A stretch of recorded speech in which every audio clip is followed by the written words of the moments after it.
Hey friends, welcome to the Entrusted to Lead podcast. I'm your host, Danita Cummins, here to empower you with strategies and faith-centered inspiration to lead with clarity, courage, and conviction. Today, we're diving into a topic that often feels uncomfortable, yet it is so vital to our growth as leaders. It's embracing vulnerability. What does it mean to lead with openness? How can vulnerability become a tool to strengthen our leadership? And most importantly, how do God's promises guide us in this journey? So today, we're going to unpack these questions and explore how faith plays a pivotal role in leading with authenticity and courage. So grab your cup of coffee and let's get started. Doing things alone is entirely overrated. We all need a community to thrive. And that's why I'm part of an online community of writers and speakers, podcasters, and entrepreneurs called Cultivate. And I love it. In the years since I joined this community, I've launched new ideas and I finally executed the dreams that sat on the shelf for years. Seriously. And I was able to do this because of the outstanding group of mentors, exceptional training, and encouraging mastermind groups with my new friends who did and continue to give me invaluable feedback. Oh, and not to mention all the fun, because we have had lots and lots of fun. Have you ever said, I want to write a book? Or do you want to use your voice for the exciting world of podcasting? If so, Called Creatives is your best resource for up-to-the-minute industry training, expert advice, live coaching, and peer support like no other. Best-selling authors and speakers Allie Worthington and Lisa Whittle lead this community with a no-competition mission, and it shows. So join my friends and I in the Called Creative community. Head to my show notes, danitacummins.com/podcast. and click the link to get all the details to join.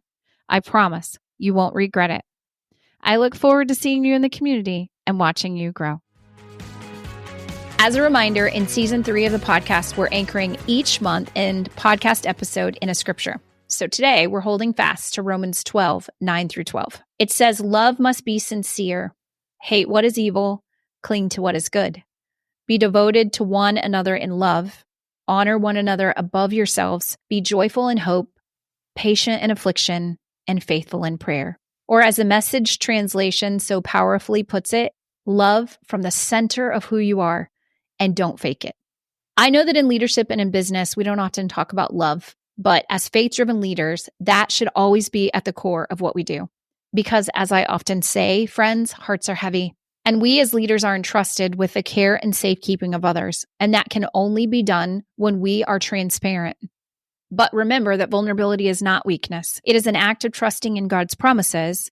And by leaning on to his faithfulness and his character, we can lead with authenticity and courage, which is really, truly what we want, I think, deep down inside. And that authenticity and that courage will invariably open doors for trust, connection, and transformation. It just does. So today we're going to dive into 4 elements of vulnerability that I think are crucial for faith-driven leaders to understand. The first one is vulnerability is a strength that is rooted in God's promises.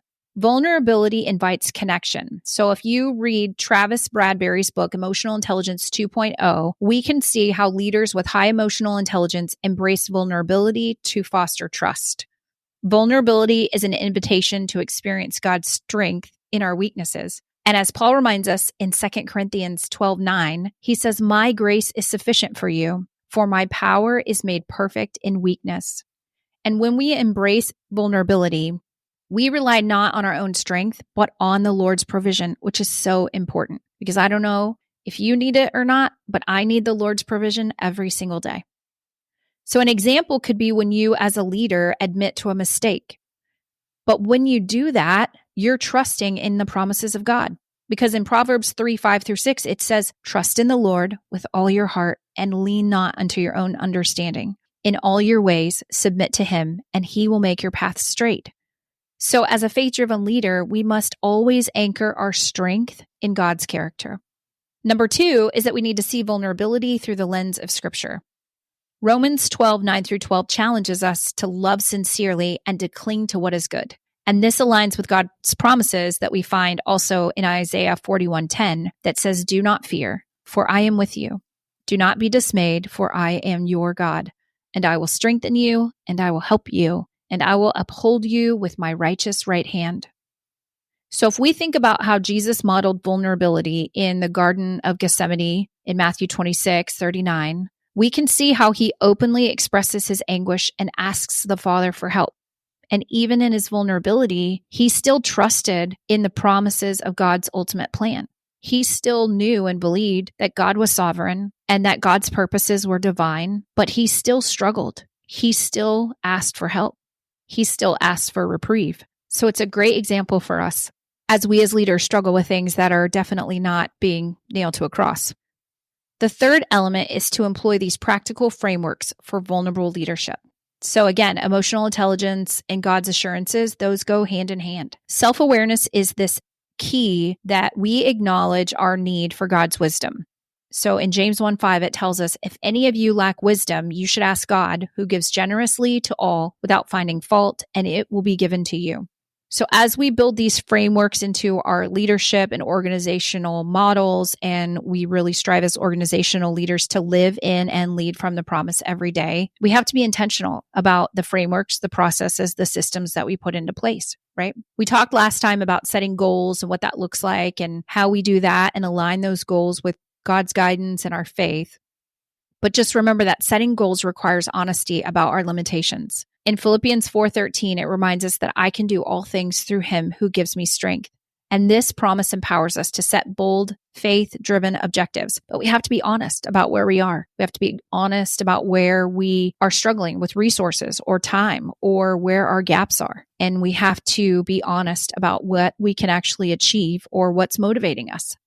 In his book, Emotionally Healthy Spirituality by Peter Scazzaro, he emphasizes how spiritual maturity calls us to acknowledge our dependency on God.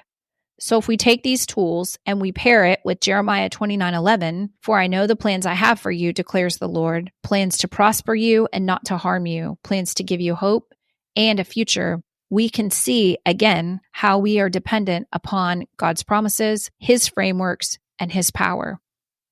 And that is very vulnerable. It's a very raw, vulnerable place to get to the place where you just say, I surrender. Nobody wants to surrender if we're being honest, but that's kind of where the true work and the deep work begins. And number 4, we get to recognize God's promises for leaders who embrace vulnerability. God promises to walk with us through every challenge. And in Psalm 23:4, it says, even though I walk through the darkest valleys, I will fear no evil. For you are with me. Your rod and your staff, they comfort me. And we can find hope in Romans 8:28 that says, and we know that in all things God works for good for those who love him and who are called according to his purpose. But that takes commitment. That takes strength.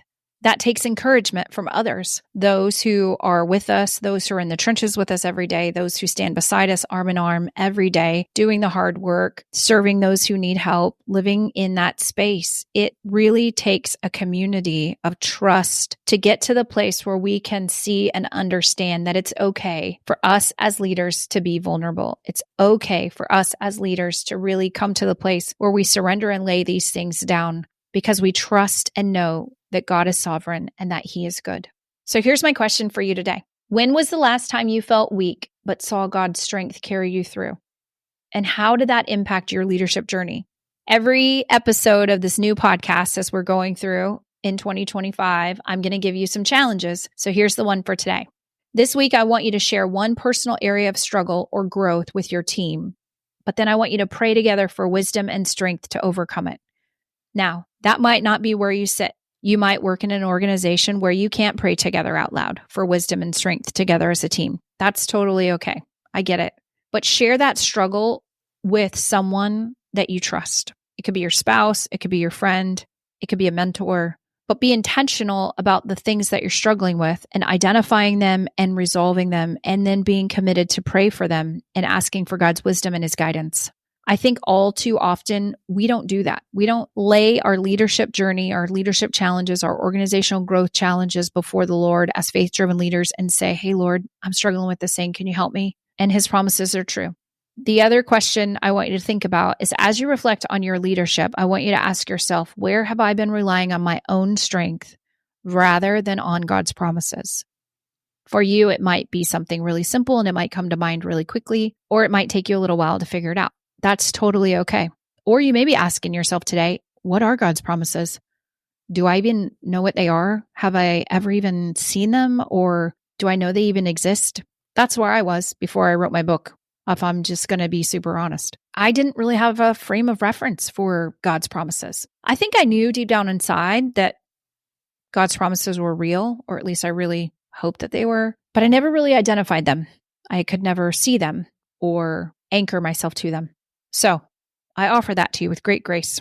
Today, if you're the person who's like, I don't even know what God's promises are, then that's okay. You start where you are.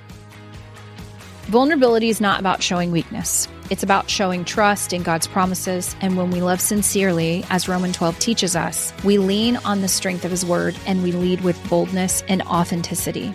And so as you lead this week, I want you to remember God's promises. I want you to remember that His grace is sufficient, His plans are good, and His strength will always carry you.